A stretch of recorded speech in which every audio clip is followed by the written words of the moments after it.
ஒண்ணு கேட்டுக்கவா மக்களே? நான் தெரியாம கேட்கிறேன். நல்லவங்கள பத்தி நல்ல விதமா பேசினா ஏங்க வியூஸே போறதில்ல?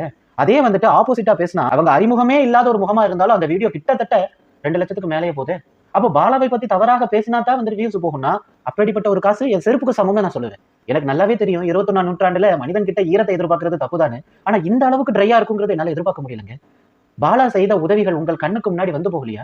சிங்கிள் ஆல்பம் போட்டிருந்தது இல்லையா? அதெல்லாம் வந்து 25 வருஷத்துக்கு முன்னாடி வந்தது. எனக்கு அப்பதான் ஸ்ட்ரைக் ஆச்சு. ஐயோ ரொம்ப பழைய வண்டியாச்சே. எப்ப பாரு பாலா வந்துட்டு ரிப்ளை பண்ணும்போது அப்படி பேசினாரு, இப்படி பேசினாரு. அது நீ வந்து எப்படி அதை சொல்லலாம்? ஒரு டி தானே, அதுல என்ன இருக்கு? டி வந்து மிஸ்டேக் ஆயிடுச்சு. ஒரு டி தானே பிரச்சனைன்னு பேசினாரு. அந்த தோரணையும் பாடி லாங்குவேஜும் பார்க்கும்போது இப்ப மக்களுக்கு ரொம்ப இது வந்து பர்சனலா எனக்கு வருத்தத்தை தெரிவிக்குது. ஆதவன் சொல்றாரு, ஆமாங்க ஒரு டி தப்பா போட்டுட்டானா அது அப்படி சொல்றான். அதுல உங்களுக்கு என்ன பிரச்சனை? ஐயா பழைய ஆம்புலன்ஸ்ன கூட அவன் வாங்கி கொடுத்திருக்கான் சார். ஃப்ராடு தனம் பண்ணல, ஃபோர்ஜரி பண்ணல. உங்களுடைய பாஸ் இருக்கிறார் இல்லையா உமாபதி, அவர்கள் சொன்ன மாதிரி சர்வதேச கைக்கூலியா அவன் இருந்திருந்தா உண்மையிலேயே அவன் நல்ல வண்டியை வாங்கி கொடுத்திருப்பான். தரமான ஒரு பெரிய ஆம்புலன்ஸ் வாங்கி கொடுத்திருப்பான். பல பேருக்கு ஃபர்ஸ்ட் ஹேண்டே வாங்கி கொடுத்திருப்பான் சார். ஆனா ஏன் வந்துட்டு அவன் செகண்ட் ஹேண்ட் வாங்கி கொடுக்குறானா? அவன் உழைக்கிற உழைப்பு எவ்வளவுதான். தனியா ஒரு பையன் பண்ணிட்டு இருக்கான். அவர் பண்ண அவர் சம்பாதிக்க பண்றாரு. நம்ம அதுல ஷேர் பண்ணா அவர் கொஞ்சம் எடுத்து சேர்த்து